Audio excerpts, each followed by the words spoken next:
Hi friends, welcome back to Satish Kumari vlogs. ఈరోజు ఈ వీడియోలో పాలకూర ఉల్లికారం ఎలా రెడీ చేయాలో చూసుకుందాము. ఇందుకోసం 2 పెద్ద సైజు ఉల్లిపాయలు, 10 వెల్లుల్లి రెబ్బలు, 2 టేబుల్ స్పూన్ల కారం, రుచికి తగినంత ఉప్పు, 1 టేబుల్ స్పూన్ జీలకర్ర కూడా వేసుకొని మెత్తగా ఫైన్ పేస్ట్ పట్టుకోవాలి. ఇలా ఫైన్ పేస్ట్ పట్టిన తర్వాత స్టవ్ ఆన్ చేసి బాండీ పెట్టుకొని ఆయిల్ వేసుకొని ఆయిల్ హీట్ అయిన తర్వాత తాలింపు దినుసులు వేసుకొని అవి వేగిన తర్వాత ఇందులో ముందుగా మనం పేస్ట్ చేసి పక్కన పెట్టుకున్న ఉల్లికారం పేస్ట్ని కూడా యాడ్ చేసుకోవాలి.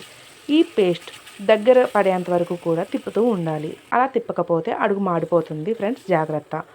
అలాగే నేను ఎండుమిర్చి ముందు వేయడం మర్చిపోయానండి, అందుకే ఇప్పుడు ఎండుమిర్చి అనేది యాడ్ చేశాను. ఇందులో కొంచెం చిటికెడు పసుపు కూడా యాడ్ చేసుకుని బాగా మగ్గిన తర్వాత ఆయిల్ అనేది అంచు వరకు వస్తుంది. ఇలా వచ్చిన తర్వాత ఇందులో పాలకూర కూడా యాడ్ చేసుకోవాలి. ఈ పాలకూర అనేది మనం ఎంత సన్నగా అయితే కట్ చేసుకుంటామో కూర అంత టేస్ట్గా ఉంటుందండి. పాలకూర అనేది యాడ్ చేసిన తర్వాత అడుగు మాడకుండా తిప్పుతూ ఉండాలి. లాస్ట్గా ధనియా పొడి వేసి ఒక 2 మినిట్స్ మగ్గనివ్వాలండి.